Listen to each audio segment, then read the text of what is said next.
Hello friends, इस video में हम डिस्कस करेंगे मल्टीनोमियल थ्योरम के बारे में। तो सबसे पहले देख लेते हैं कि बाइनोमियल थ्योरम या बाइनोमियल एक्सपेंशन क्या होता है। तो बाइनोमियल एक्सपेंशन में हमारे पास यहाँ पे सिर्फ दो टर्म्स है, x plus y to the power n. यहाँ पे ये दो टर्म्स है एक्स और वाई, तो इसे इसलिए बाइनोमियल बोलते हैं। तो इसे कंसाइज फॉर्म में ऐसे लिख सकते हैं ना, n choose k x to the n minus k y to the k, और के समेशन रन करेगा 0 से n तक। तो यहाँ पे अगर हम n माइनस के को एम एज्यूम कर लें ना, टोटल पावर हमेशा भी सारे टर्म्स में टोटल पावर हमेशा n के बराबर होता है। जो यहाँ पे और हम ये देख सकते हैं कि जैसे एक बार और इसे एक्सपैंड करके देखते हैं कि ये क्या है, n plus k equals n to the m y to the k, ये फैक्टोरियल बाई के फैक्टोरियल। तो इसे और भी ऐसे लिख सकते हैं, समेशन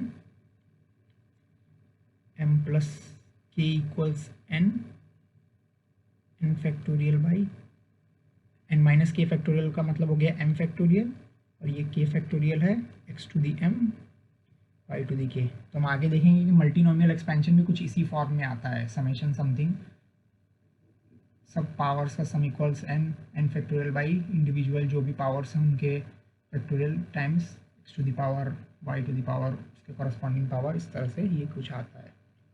यहाँ पे अगर हम एक और टर्म ऐड कर दें, मान लो मल्टीनोमियल को इजीली समझाने के लिए, यहाँ पे x प्लस वाई के साथ एक z भी आ गया। तो यहाँ पे हमने x प्लस वाई को एक साथ ग्रुप में लिया और z को एक टर्म मान लिया ना। तो यहाँ पे हम दो टर्म्स के ऊपर एक तरीके से बाइनोमियल एक्सपेंशन लगा रहे हैं। ये हो जाएगा summation k equal to 0 to n x plus y to the n minus k z to the power k times n choose k. तो ये n choose k times z to the k को अलग रखा और x plus Y पे फिर से एक बार बाइनोमियल थ्योरम लगा दिया। तो मान लो ये p से p इक्वल टू 0 से n माइनस के तक जा रहा है, n minus k choose p x to the n minus k minus p y to the p।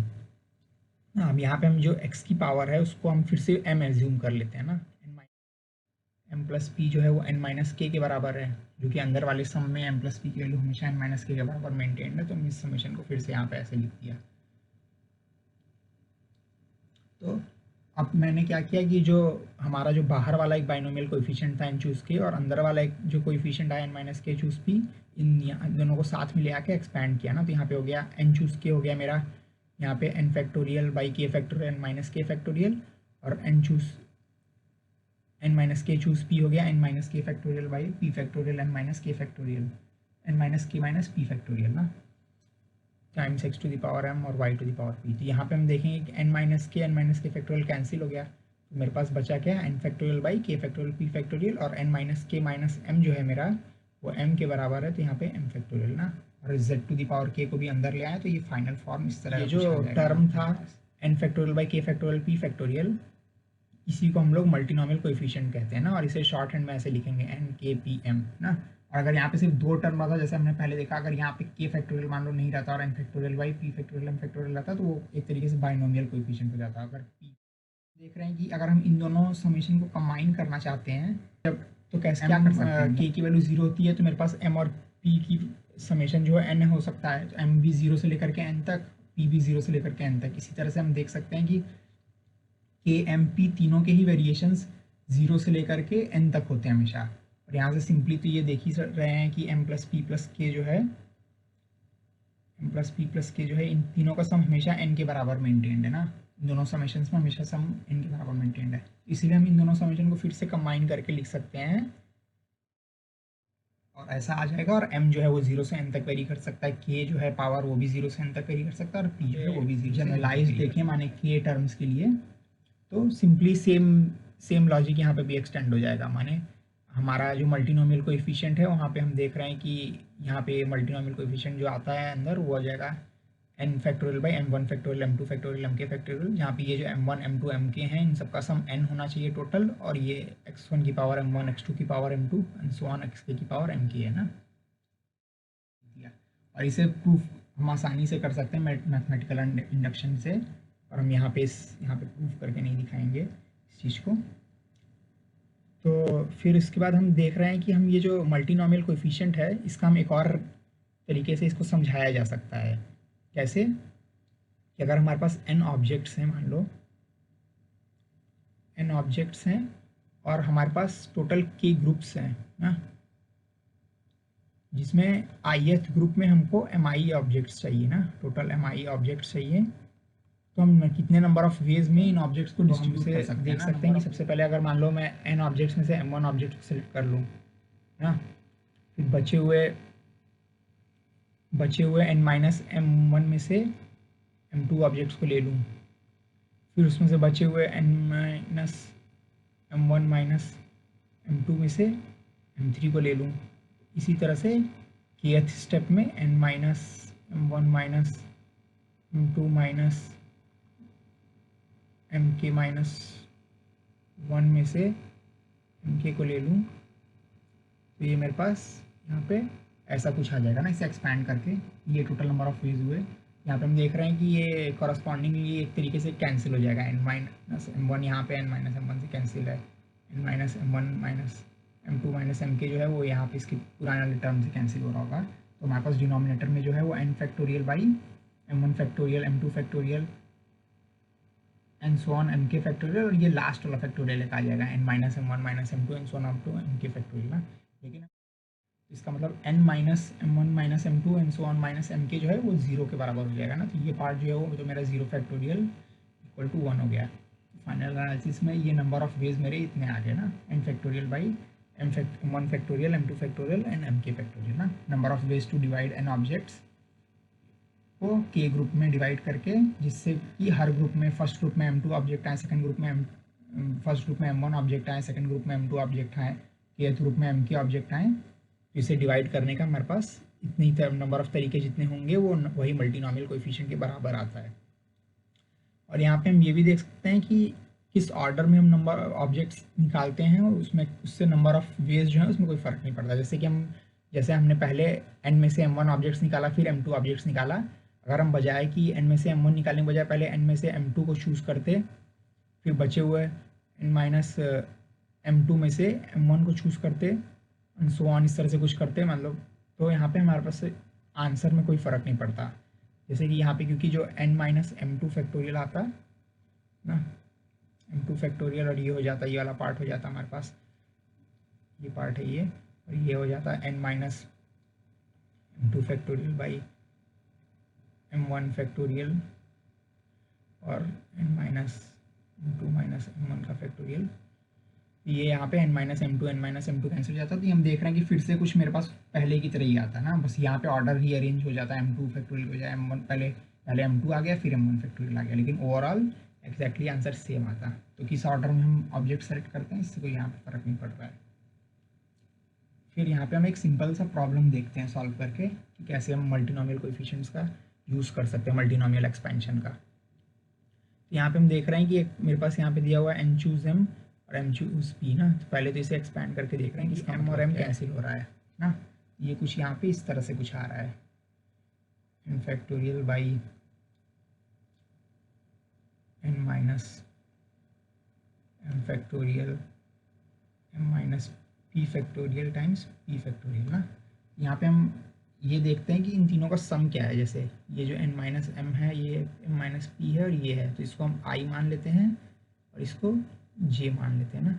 यहाँ पे हम देख रहे हैं i plus j plus p जो है ये हमारा हो जाएगा n minus m plus minus p plus p ना। तो यहाँ से m कैंसिल, p से p cancel, equal to n। ये हम देख रहे हैं कि ये मेरा कुछ आ रहा है, मतलब मल्टीनोमियल कोएफिशिएंट ही है एग्जैक्टली। ये m जो है वो मेरा p प्लस 1 अंदर वाले समेशन में से लेकर के n तक जा रहा है ना। तो m जो है उसको हम कैसे और लिख सकते हैं, j प्लस p भी लिख सकते हैं ना, j प्लस p। क्यों? क्योंकि j प्लस p जो है वो मेरा m minus p plus p है। यहाँ से ये मेरा ये m हो गया, ये भी मेरा p से p plus 1 and so on up to n जा रहा है। तो इसका मतलब क्या है, j जो है समेशन को अगर हम j के टर्म्स में लिखना चाहते हैं तो j जो है वो हमारा 0 से so on up to n minus p तक जा रहा है ना। प्लस j का जो सम है वो हमेशा n माइनस p है ना, क्योंकि अभी हमने देखा था कि i plus j plus p जो है वो n के बराबर है। तो i plus j equal to n minus p है। तो हम इस अंदर वाले समेशन को ऐसे भी लिख सकते हैं, summation p equals 1 to n summation, पहले तो j इक्वल के टर्म्स में लिखते हैं, j equal to 0 to n minus p, और जो हमारा है अंदर कंसाइसली लिखने के लिए आई जे पी लिख लेते हैं ऐसे ना। और फिर इसे क्योंकि हम देख रहे हैं कि आई और जे जो है पार्ट, उनका सम हमेशा एन माइनस पी के बराबर है, और पी जो है वो तो देख रहे हैं बाहर वाले समेशन में है ना, यहाँ पे अंदर वाले समेशन में पी इन्वॉल्व है नहीं, तो इसका मतलब सिर्फ जे और आई की वैल्यू चेंज हो रही है। जब जैसे जे 0 से लेकर के एन माइनस पी तक जाता है तो आई की वैल्यू रिवर्स डायरेक्शन में चलती है, मतलब एन माइनस पी होती है जे की वैल्यू 0 पे, क्योंकि दोनों का सम तो एन माइनस पी के बराबर रहना है, और जब जे एन माइनस पी हो जाता है तो आई 0 हो जाता है। तो इसका मतलब हम इसको अंदर वाले को समेशन को लिख सकते हैं, समेशन यहाँ पे हो गया हमारे पास जे की वजह इसकी जगह हम लिख सकते थे आई plus j equals n minus P, ये जो हमारा ये है ना। तो एक और यहाँ पे हम चीज़ देखेंगे कि ऑलमोस्ट जो फॉर्म आ रहा है वो एक तरीके से जो हमने पहले x plus y plus z का मल्टीनोमियल एक्सपेंशन किया था उसी के जैसा कुछ ऐसे फॉर्म बन के आ रहा है। मतलब कि अगर हम p equal to 0 to n z to the power p जो है इसको बाहर ले आ दिए, तो summation i plus j equals n minus p और n p i j to the i y to the j ना। इसको तो हमने लोगों ने पहले ही देखा था यहाँ पे कि इन दोनों को ही कंबाइन करके, तो पिछले बार में इन दोनों को ही कंबाइन करके तो यहाँ पे आए थे। इस समेशन को हम ऐसे भी ब्रेक कर सकते हैं ना। तो अगर हम यहाँ पे x y और z तीनों की वैल्यू y 1 मान लें, x equal to y equal to z equal to 1 मान लें, तो हमारे पास क्या आ जाएगा 3 to the power n equals summation p equal 0 to n summation i plus j equals n minus p n p i j ना। तो हम यहाँ पे देख रहे हैं कि इसमें और मेरा जो क्वेश्चन में है, हमसे क्वेश्चन में क्या फाइंड करने के लिए बोला है कि summation p equals 1 to n summation i plus j equals n minus p j. इसमें सिर्फ p इक्वल टू 0 का डिफरेंस है, माने कि यहाँ पे जो टोटल केस है 3 इक्वल टू 1 वाला, यहाँ पे p इक्वल टू 0 वाला केस भी इंक्लूडेड है, माने समेशन 0 से लेकर के n तक स्टार्ट होता है, यहाँ पे p इक्वल टू 0 वाला केस एक्सक्लूडेड है, p इक्वल टू 1 से स्टार्ट हो रहा है, 1 से लेकर के n ना। तो अगर हम टोटल में से p इक्वल टू 0 वाला केस को स्पेसिफिकली सब्ट्रैक्ट कर दें तो जो मेरे पास बचा हुआ है वो समेशन p इक्वल टू 1 से n तक इक्वल टू 0 एग्जैक्टली माने यहाँ पे, तो मेरे पास ये आता है summation i plus j equals n minus 0, और यहाँ पे हमारा जाता है n 0 i j ना। इसको कि हम ऐसे भी लिख सकते हैं summation i plus j equals n, यहाँ पे n फैक्टोरियल बाई 0 फैक्टोरियल क्योंकि 1 हो गया, और i plus i factorial J factorial ना। ये तो हम देख रहे हैं कि ये जो पार्ट है मेरा ये exactly sum of binomial coefficient ही एक तरीके से ना, i plus j equals n n choose i ना। ये सम ऑफ बाइनोमियल कोएफिशिएंट्स तो हम लोग जानते हैं कि क्या होता है, सम ऑफ बाइनोमियल कोएफिशिएंट्स हमारे पास क्या होता है 1 plus 1 to the power n equal to 2 to the n ना। तो इसका मतलब अब हमारा आंसर क्या हो जाएगा, क्वेश्चन में हमारा जो टोटल वाला केस है जो कि है 3 टू दी n माइनस उसमें से जो p इक्वल टू 0 वाला केस है 2 टू दी n, उसको सब्ट्रैक्ट कर लिया, तो ये मेरा आंसर हो जाएगा इस क्वेश्चन का ना। तो फ्रेंड्स इसके साथ और भी मल्टीनोमियल एक्सपेंशन के बहुत सारे यूजेस हैं, जैसे कि कॉम्बिनेशन में नंबर ऑफ वेज कैलकुलेट करने के लिए बहुत यूज़ होता है इसका, तो वो हम किसी और दूसरे वीडियो में समझाएंगे।